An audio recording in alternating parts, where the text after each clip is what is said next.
Back. Yeah, we are back.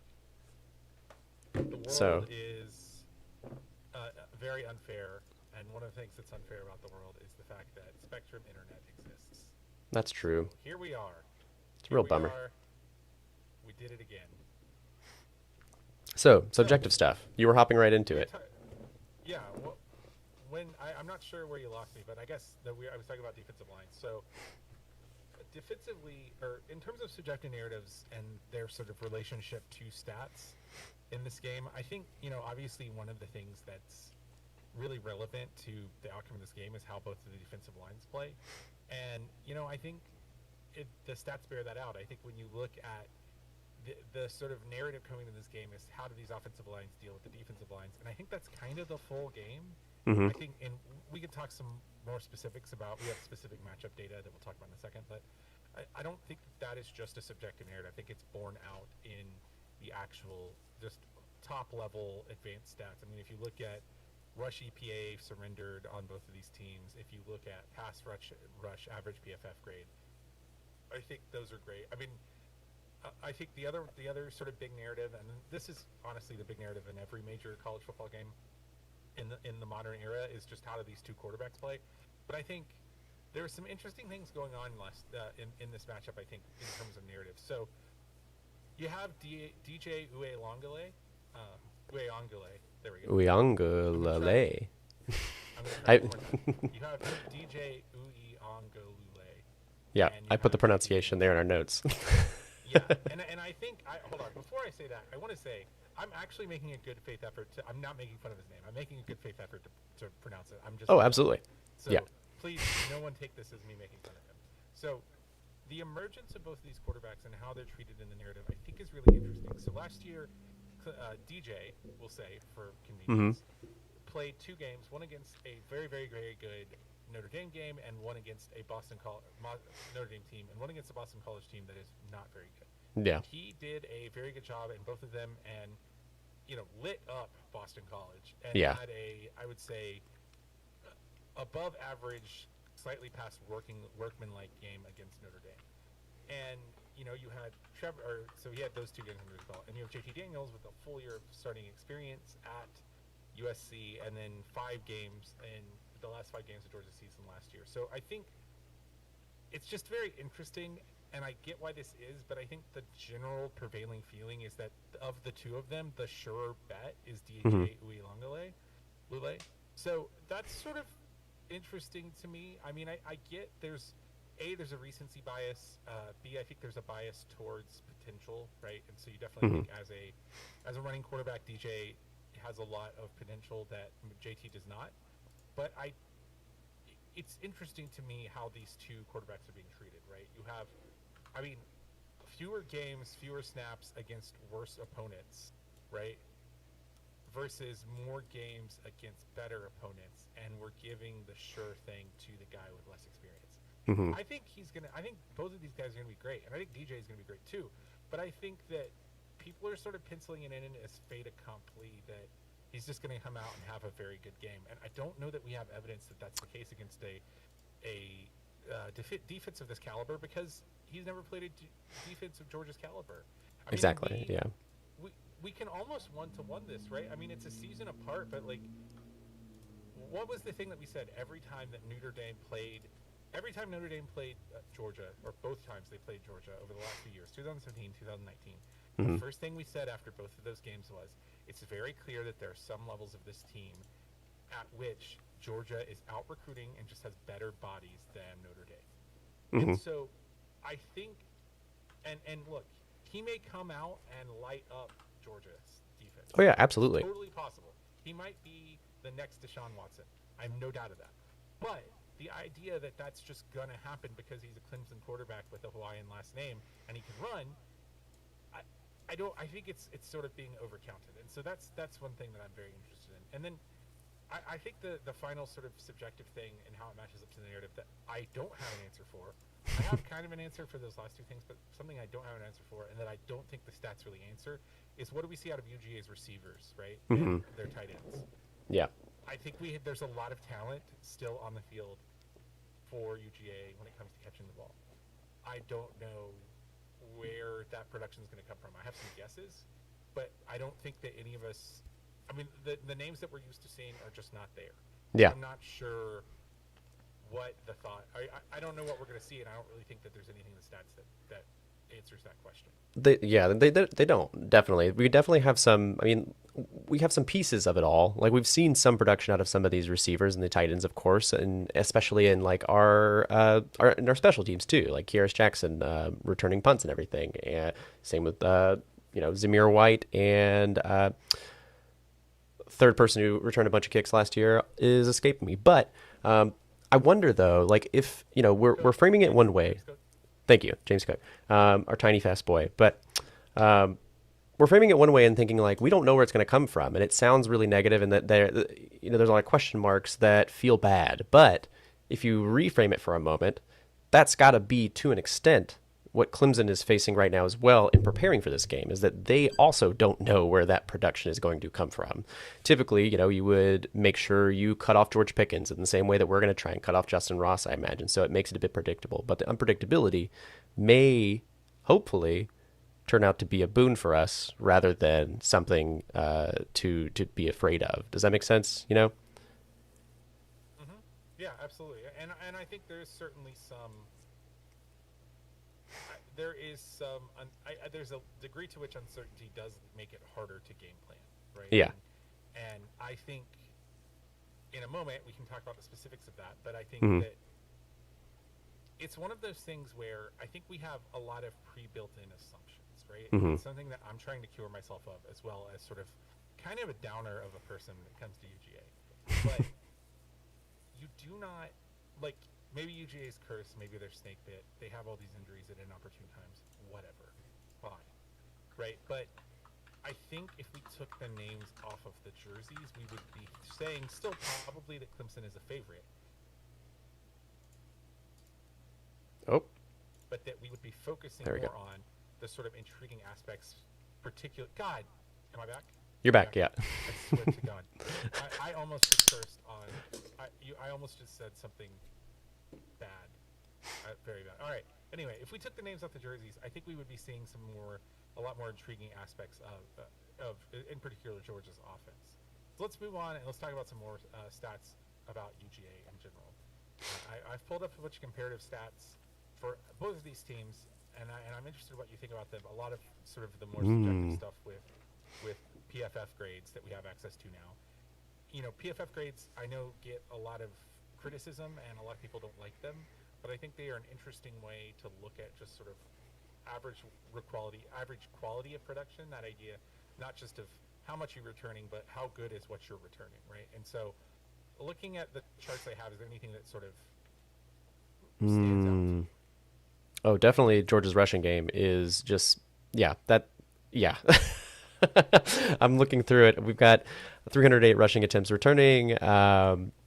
Let's see, 16 of our rushing touchdowns from last year. The people responsible for those are returning.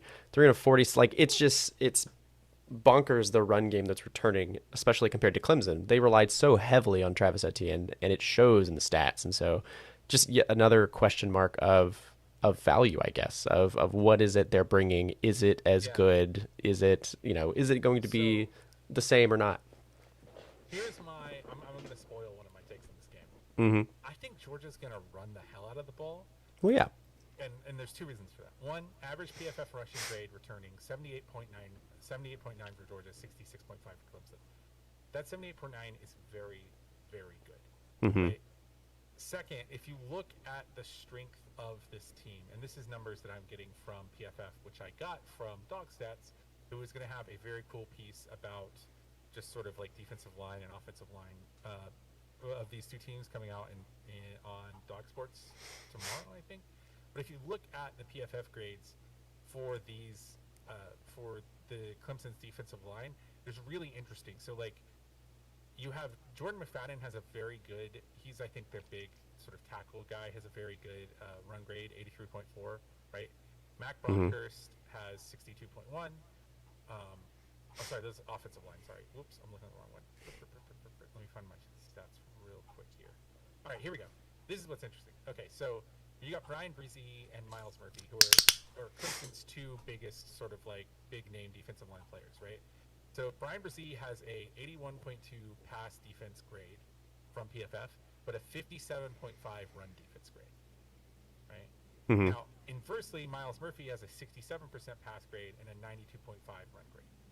But then when you get below those two, Justin Mascal and KJ Henry, 49.5 run grade, 57.7 run grade, right? If you go even deeper, Reagan Upshaw, 71.8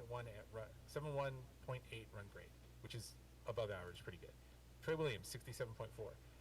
All I'm saying is that the dudes who started games last year, of the four guys with the most games played, KJ Henry, Justin Mascal, Miles Murphy, Brian Brzee, four of them have below average run defense grades, right? I think you're going to see us just run away from Miles Murphy. I honestly think we're going to run the ball like 30 times, 40 times maybe. Like, You think so? I mean, I think we very well may, if we have 100 offensive snaps, I think it might be closer to 50 to 50 than people are comfortable with. But I think there's a very specific reason for that, which is that I think UGA thinks it can wear down this line defensively. And I think if they can do that, if they can wear down this defensive line, then it makes things easier in the pass grade. And I know that, like, when you hear me say that, it probably gives people sort of like Vietnam War era style flashbacks, right? But I think there's actually reason to do this. I think that, James Skalski is their inside linebacker who is just sort of a beater inside. He's like kind of a faster, taller Monty Rice type, but he can be a liability in coverage. And so I think the two areas you attack the defensive line.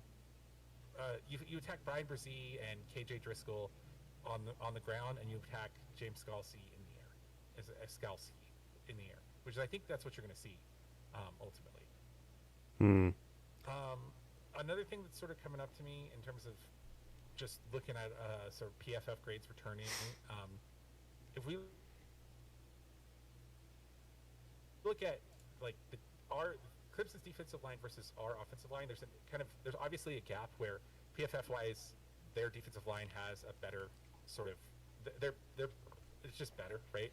Their defensive line, their pass or rush defense grade 65.7, our pass block grade 59.8, our run block grade 68.4, their run D grade 65.7. So, or sorry, 57.1. So you can see like Clemson's defensive line is going to have an advantage against us when we drop back to pass, right? Yeah. I don't know that we naturally assume that advantage is going to maintain when we hand the ball off to run, but I don't know that it is, right? And I think that's borne out in the PFF grades. I think it's borne out in the relative EPAs surrendered, and I think overall, if you just look at the profile of players that are being recruited on those two sides, that it kind of makes sense, right? Brian Brzee is sort of a pass rush guy. Miles Murphy now, he is a Jordan Davis, but like I think that there are some dudes who you can get in the run game. On the inverse side of things, I think Clemson's offensive line, interestingly enough, is going to have more problems running than they do passing in terms of just sort of protection, right? They have a 63.6 pass block grade, 62.2 run block grade returning per PFF. Georgia's defensive line, they have their run D is 65.7, their pass rush is 59.8. So I think it's going to be interesting, the sort of games within games, right? And I think the two matchups of these two lines on either side are basically what's going to decide the game. But I think in particular, not just like how well does the offensive line hold up on both sides, but specifically how well does the offensive line hold up in executing the game plan, right? So if Georgia's going to run the ball 45 times and they're going to be committed to that, A, they're going to run fewer plays, which is an interesting decision against Clemson, but B, that's a different kind of challenge than trying to drop back and throw it 50 times against this defensive line, which I don't think they're going to do, because Clemson's defensive line can and will wreak havoc in the pass rush. Yeah, they definitely will. I don't know. I mean, I'm talking myself in circles, kind of, where it's like I feel like for every reason that I can give you that Georgia might win, I can come up with another reason Clemson might. Yeah, I mean it's hard, especially looking at all these stats, because this Clemson defense, I am inclined to want to kind of poo-poo Clemson for a lot of reasons. One of them just being that they're an ACC team, and the kind of the question of like what competition in their league. They haven't lost an ACC game since like 2017 when they lost to Syracuse. It's just bonkers. But somehow this team still gets better, and it comes down to the coaching and just the talent that they continue to recruit. And it is scary looking at, for instance, like the total pressures returning for Clemson compared to Georgia's, 138 to 50. It's stuff like that I'm like, oh, that's a big disparity.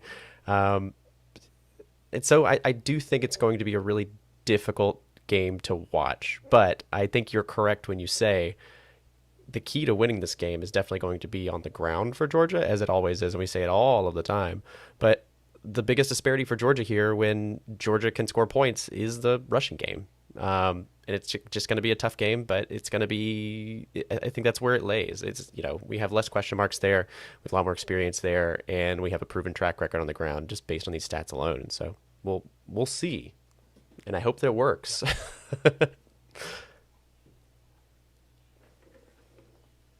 So, let's sort of transition into some things we want to see. Yeah, some I've things been we want to talking a see. lot. Do you want to talk about? Do you want to talk about something you want to see? Yeah, absolutely. So you've said it already before, is that this game looks like a by most standards and most folks that are reporting it, it's a 3 point difference, with it leaning towards Clemson. But as we get closer to the game, it might change a little bit, but I don't think it's going to change a whole bunch. But what that tells me really is like I think Clemson wins 30% of the time, and it's really hard for me to believe that that is true with just a 3 point spread. But if we're gonna go down that UGA wins 30%. excuse me, yeah, UGA wins 30% of the time. It's hard for me to go down that line of thinking without trying to kind of piece together what that looks like just in practice. And so the 3 point spread, is it going to be a special teams win? Is it going to be whoever wins the break point and then gets a stop? Is it going to be whoever just gets a stop and then kicks it in at the very end of the special teams? Is it going to be a point for point kind of game? And just kind of based on what we're seeing from these notes and the data that you've gathered here, it kind of looks like it's going to be, hopefully, if our run game does get started in the way that we hope for it to, it's going to have to be a point for point kind of game with a stop coming down at the end. And I think that 70% leaning towards Clemson, it comes because their defense is much more proven at right this moment because of the returning production value. But I do think all that being said, things that I want to see is I want to make sure that we do go point for point with them. It's a close game until the very end, and then we do find the break point there. Our special teams are still our special teams. Sometimes we say it. I think we said it many times at this point over the seasons, is that special teams do win games. Defense wins games, but special teams is kind of the secret sauce. And we've got a lot of returning production in our special teams as well, which we haven't actually gone through any of the stats for those. But I think that's going to make a big difference, especially with our with Bod Lesney and Jake Camarda. We still are the fifth best team from last year for punt returns. And of course, with Camarda, we have an outstanding walk-on turn scholarship player that will put it exactly where he wants to put it and needs to put it over and over again and make Clemson earn the points. And so all those question marks that they have on their offense are going to be tested because of our special teams, and hopefully because our defense, with all of its question marks that need to be tested, are coming to play, and they're holding them as often as they're holding us, And so that's a lot of talking, but really, I guess to kind of dial it down and kind of dilute it, is things I want to see is I want to see a point for point game. I want to see both teams starting the season well, and I want to see the tone set for the rest of the season for us. What about you? Okay, well, I don't know how to be. I'm going to try to be as delicate about this as possible. So I have things that I want to see, Mm-hmm. and then I have things that I think are going to see, that I think we're going to see. Mm-hmm. And I'll talk about the first category or the second category first, in terms of things I think that we're going to see. And before I talk about this, I don't know how to say this. These are informed opinions. I'm not going to say that I have a source. I'm not a journalist, but just based on things that I have heard and things that I've seen, this is what I think we're going to see. So Be prepared to recast this clip after the game, and hopefully it's not a cold takes exposed type deal. Mm-hmm. So I think we're going to see us working the middle. I think we're going to try to get Skalski in coverage. I think we're going to see angle routes, some drags. We're going to see some slants. And I think the three key players in terms of working the middle for us are going to be Kyrus Jackson, James Cook, and the newcomer to this list, Vlad Mcconkey. I think Vlad Mcconkey, Great if name. you look at his profile, he looks like a guy. Yeah, great name, yeah. But he looks, because he's a white guy, you would assume that he is sort of like a white possession receiver, and he certainly is. But I think that, he's 6 feet, almost 200 pounds, like 25 or something. He is a bigger dude than you think he is. He has very good short area quickness. He runs very, very crisp underneath routes. He has great burner level speed. I would not be shocked if he had a big day, and I would not be shocked if they tried to get him in the middle of some of Clemson's zone stuff. Brent Venables runs a bunch of different stuff, but he likes to do zone. He likes to do zone blitzes, and I think if you see the opportunity if UGA sees the opportunity to get Skalski on McConkey one-on-one, I think they're going to try to target that.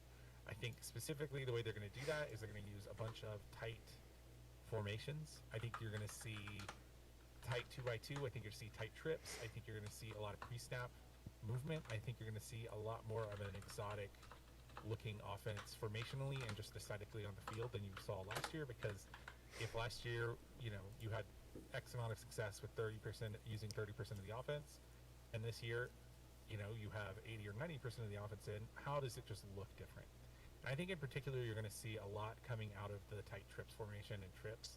I think they're going to try to work the trips formation into getting McConkey and or Brock Bowers on that inside of that trips formation. Brock Bowers maybe more to chip block, but also to run inside routes. I also think you're going to see from the slot or from tight trips, you're going to see a lot of sort of intermediate to deep interior routes. I think we're going to see some skinny posts. I think you're going to see the seam. And I think that on top of all of that is all going to be laid on top of a steady dose of inside zone, outside zone, split zone.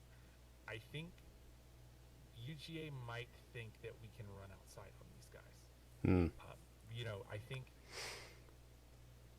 it's going to be difficult to run on the inside, especially if you're running right towards Miles Murphy.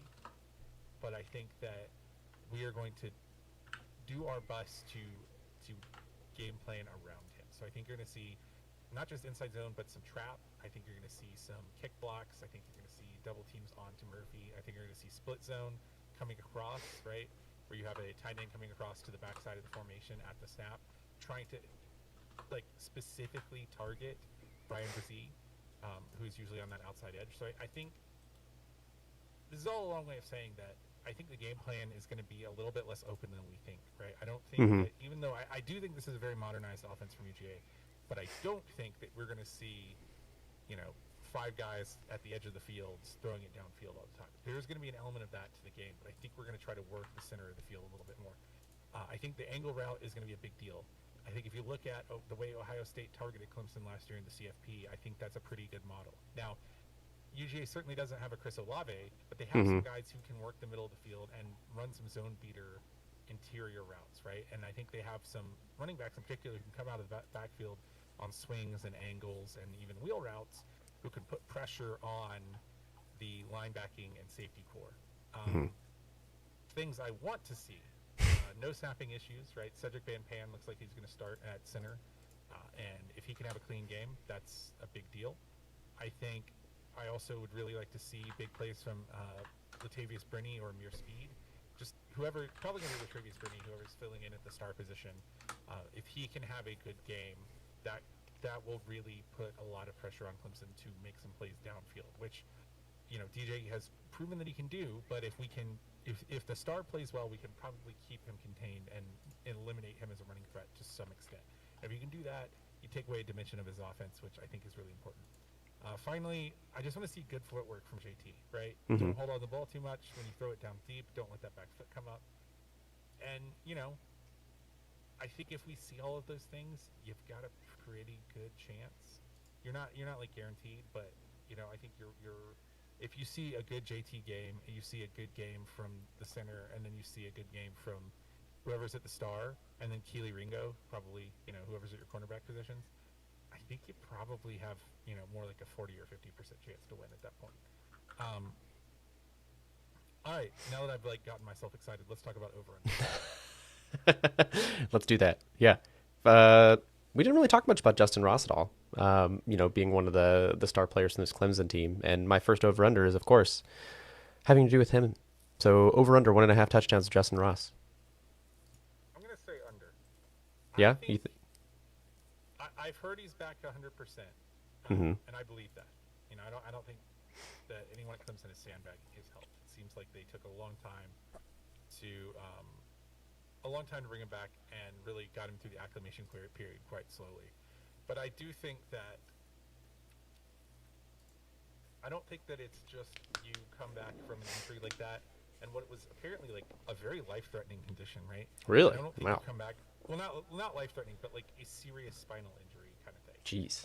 And I don't think that you come back from that and just are like at top form Mm-hmm. on day one. I seem to believe. I kind of tend to believe more or less the same as you, that I think he's kind of a wild talent. He's somebody that's really, he defines the role on his own and he makes it his own. But like you said, he's coming from a really intense injury, and I think that is the one thing we know we have to contain if we're going to beat Clemson. So I'm going to say under. I think he gets one. He's going to have to get one on an explosive, like something dumb probably, shaking cobwebs sort of thing. But yeah, I think under. What about you? 2.5 over under 2.5 touchdowns from UGA running backs. 2.5 seems like a lot, especially considering my next over-under, which I'll get to in a second. I do think it's probably going to be under. I think 2 touchdowns feels good. 3 feels like, if we get 3 touchdowns, I feel like we've won the game, because I think we'll get at least 1 through the air. You know what I mean? Mm-hmm, Yeah. If we get to 28 points, I feel good about this game. Especially just, it seems like, if we get to 28 points against Clemson, then we're doing something right. Our offense showed up.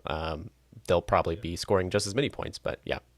I'll say under. Hit me. Okay. I'm gonna also. Oh God, it's like what I think is gonna happen. What I'm outlining that's gonna happen in these over-unders versus what I think is gonna happen in my prediction is maybe I'm sort of at an impasse here. Hold on. About it. Yes, I kind of want to say over because I just think that we're gonna run the hell out of the ball, and I think that we might have a couple of explosive running plays. I'm going to say under. I think 2 is probably the right number. I think you're right. If it's 3, then It's a good thing. It's a very good thing. Yeah. If it's 3, we're coming out swinging for sure. I've got another one. This is just the straight up spread for this game, or not the spread. Excuse me. This is just a straight up total over under for this game is 51.5 points, and so we'll talk a little bit more about it with our actual score predictions, but that seems low for 2 hopefully high-powered offenses to come out and do. Do we expect this game to be in the 20s? Both defenses are holding both these teams, and holding them accountable, or is it one of those things where we're like, this gets out of control and it becomes an offensive battle back and forth? So where do you stand on that? I'm going to take over, but I think we're going to catch the over in the fourth quarter. I think there's a pretty good chance that both of these teams are under 28, 35 points. Mm-hmm. I think obviously your default reaction on a first game is to err on the side of unders, just because that's your sloppiest game offensively. I think that these are 2 very good defenses, and I think that Clemson's line in particular is probably. I think both offensive lines are going to be a little bit overmatched, which I think we've gone into in depth. But I think in particular that Clemson's offensive line is going to be overmatched, especially in the run game. So I'm going to say under, but I think it's going to be like very, very close. Like it's going to I'm going to say over, but I think it's going to be over by like 1 point. I think it's going to be like 52, 53 total. Oof. It's going to be tough. It's going to be a weird game. What's your? Oh, I'll say mine. I think it's gonna be. It's gonna like that's exactly what I have as well. Like I think it's like 1 point. I think it's gonna be a 52 points total. In this game, so I'll say over, but barely. And what's your last one? Well, I have two last ones, and we can do these together. Over under 3 sacks for both teams, for either team. Uh, it's hard to say, and this is why it's hard to say. These teams didn't sack a bunch last year, if I remember correctly. And also looking at the PFF data just a moment ago, just the returning value on sacks. Georgia's not returning a whole lot. They're only returning 3 total sacks responsible for this defense. Clemson's returning 11, which is a great deal, but it's still less than 1 per game. And so 3 seems like a lot. I know that you've seen a lot more, and you've been reading a lot more about how we've kind of set up this linebacker core, but it is still too much of a question for me. I think it's going to have to be under. Under for both? Yeah. Or you said, oh, both of them. I'm sorry. You hit me with both. Yeah, either way, yeah. I think it's under for both, yeah. I kind of think it's going to be over for both. I think that both of these teams' offensive lines have questions. It's weird, but I think it could be under for Clemson, but Clemson could still win. I don't want to get sacked by the big But, Clemson boys. yeah, well, I think it's going to happen. It's going to happen at least once or twice. Yeah. We have an over/under in our Ask CBC question, so I'm going to save my last one for that. So let's actually talk about predictions. What are your overall predictions for this game? Paint me a beautiful picture, a tapestry with your words. Oh, God. Okay, so I think this is a game that's probably more low scoring than people expect it to be. I think it should be very tight in coming into the second half. I think that both offenses are going to have moments of brilliance and moments where they have a pick six or a fumble or a big sack, right? I think that it's going to be a one-possession game for most of the game. I feel like with what Georgia is missing, I hate to make the most heartbreaking prediction possible, but with what Georgia is missing, to me this feels like Clemson 28, UGA like 27, something like that. Uh-huh. Like I think UGA might like score a touchdown to make it a 2-point game. Yeah. A 1-point game at the end, basically. Yeah. And still come up short on like an onside kick. And that sucks because I'm gonna be there. So Yeah. I don't want that to happen. I want to be clear. But it just sort of feels like, well, A, there's the pessimist in me that feels like whatever the worst possible thing that could happen is the thing that's going to happen. Mm-hmm. And B,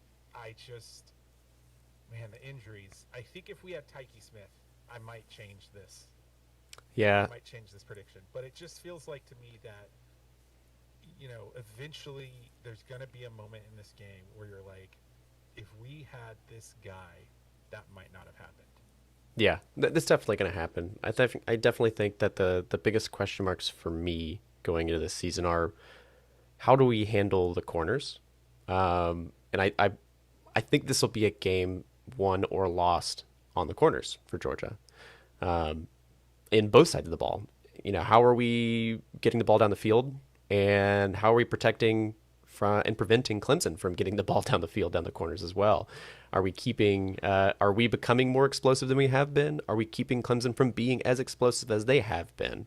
And that's kind of what it's going to be. So if we're doing all of those things and it's a game where we're just trading points until the end and waiting for a break point, I do think we can get away with this game. I went back and forth and trying to decide if this is a Georgia 27-24 or Georgia 28-24. And I finally landed just on 28-24 because I think that if we're going to win this game, we're going to have to be going for the points. We're not going to want to tie this game or go into overtime. And I think that's going to be one of the deciding factors. So I'll wear the rose-tinted glasses for us.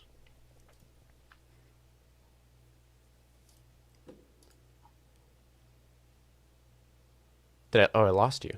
I was like, you are so stoically still. But no, we just lost Nathan. Oh.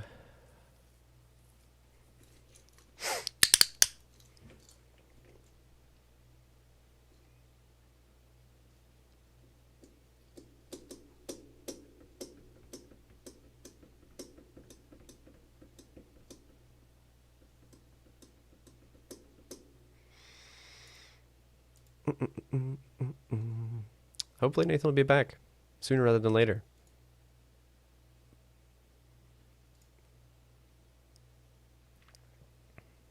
But it looks like